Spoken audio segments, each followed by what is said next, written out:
All right, you guys, I'm back.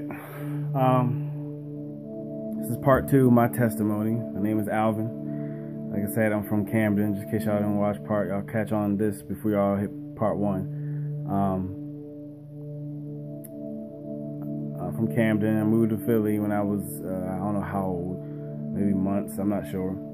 My parents divorced. Moved to New Jersey when I was 9. Moved to Virginia when I was 14, 98.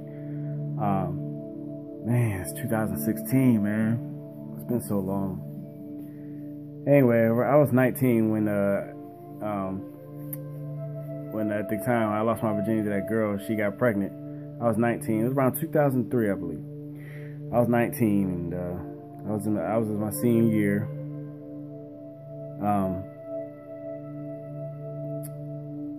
So it was it was pretty bad, you know, because when she had an abortion, man, it broke me. Because I mean, I was excited, man. I even got two jobs,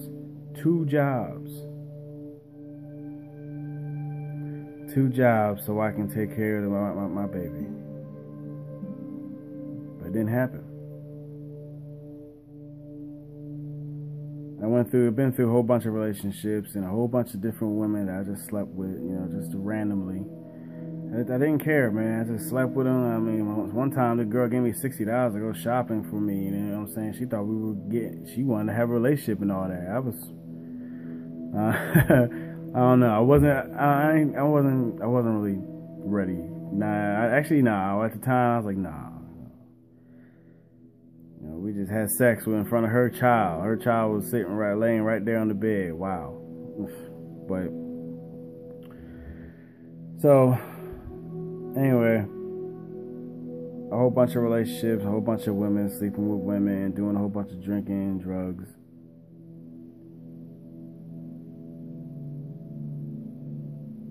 And for some reason, around 2010 towards 2011, I don't know. I don't know. I really felt bad, like really hateful, and not just hateful, like really unhappy, like so unhappy to the point where I just wanted to die. There was one time I wanted to go to this chili cook-off. I don't know if y'all know about that, but in 2011. I went to, I thought I was going to have the money to buy the tickets for the chili cook-off. Apparently I didn't have enough. And at the time I was just maybe hoping that maybe one of my friends would say, yeah, hey man, you know, come on man, just come on and you know, I'll pay for your ticket, you know what I'm saying? You want something to do, you know, you bored, you know, I ain't gonna leave you hanging. Because back in when I was living in Jersey, I was living, you know, I lived in that house in Jersey. I was living next door to this kid, and what was his name? Terrence Comfort. And he used to like, I wouldn't say treat me bad, but he used to neglect me a lot. Kind of like, not like what Pop did, but we always used to hang out. But when I guess his family comes over, or when his friends come over, it was a different story. And one time they were going in to play video games. I was excited because I was like, oh, snap, video games. And then he went in. I was the last one to go in. He looked at me. He said, bye. Shut the door right in my face. I was confused at the time. I was like, what's going on? Dad, I thought we were cool. I mean, it was kind of embarrassing, I guess, for me to be around him. That's what I felt like.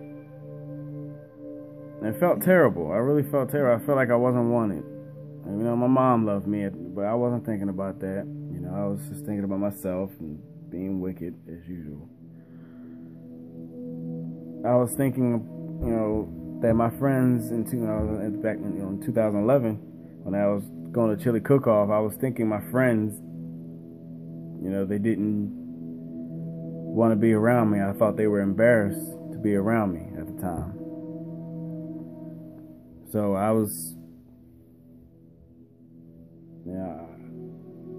felt bad. I didn't think anybody wanted me. I felt so alone.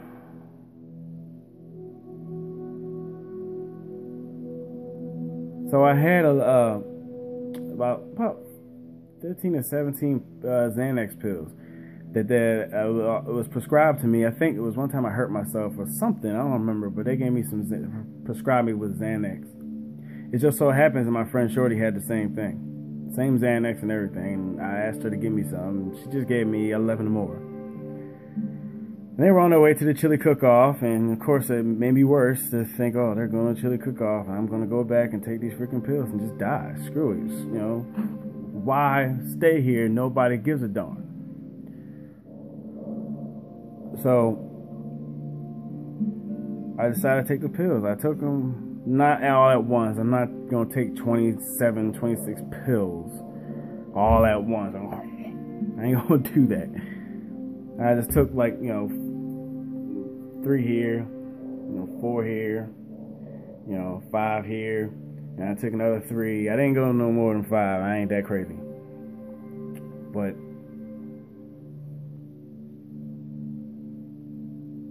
I'm not making this up. I mean, I know most of y'all probably think I am. I mean, most of y'all probably changed the video by now. Who knows? I mean, I don't know. But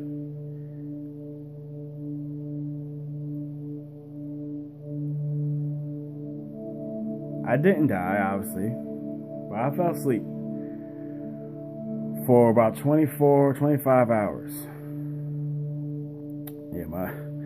And I asked my mom, because she was in the house most of the day. I was like, why didn't you come here? She was like, I thought you were tired. I mean, I was tired. I was messed up. It went by quick, though. Real quick.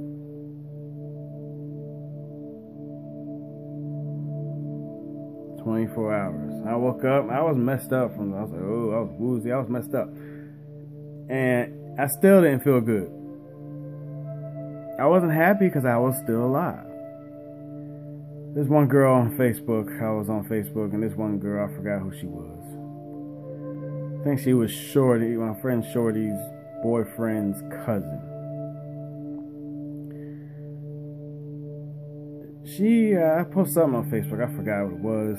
But I'll never forget these words she said. "Alvin, stop complaining. If you're going to off yourself, just do it." So I said, okay. Yeah, it just seemed like y'all don't believe what I'm saying. Y'all don't believe I'm going to do it. I showed them. I was so mad. I was mad, though. I was pissed. I picked up my chair and I threw it at the window. At Mom's window in my mom's house. And I picked up the glass and I just started cutting myself. And I cut real deep. Some scars are still there. It's been 5 years, so the scars are still there. Unfortunately.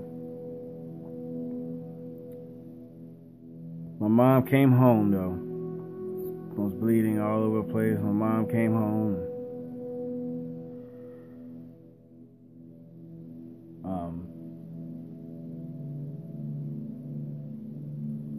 I passed out. I don't really remember what happened, but I passed out, and I believe I passed out. I don't really remember much. Let's put it that way. I don't remember much. I just remember, opening my eyes when I got to the hospital, and cause I don't remember how I got to the hospital. I don't know if Mom took me. I don't know if I took the ambulance or I don't remember.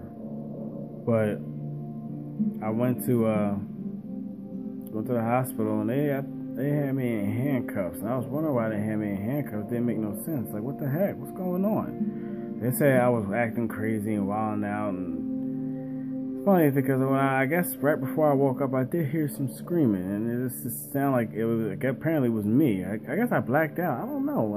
I don't know. I don't know why I woke up in handcuffs, but I was screaming.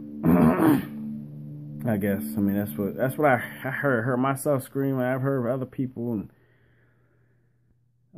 so I had to stay at the hospital. I was acting really crazy. I was screaming. I mean, I did not want to stay there because there were people there there were crazy people there. I mean, not just me. I calmed after a while, but there were people there. There was a guy that had a real bad anger problem, more than me at the time. And there was a guy that was, that hears voices in his head. And there was a guy that, that was repeating stuff, going like this, like, what? I just was like, I don't belong here. Just don't belong here. At least that's what I thought. Anyway, I'm gonna go ahead and go on to part 2, y'all. Or part 3, sorry. Part 3.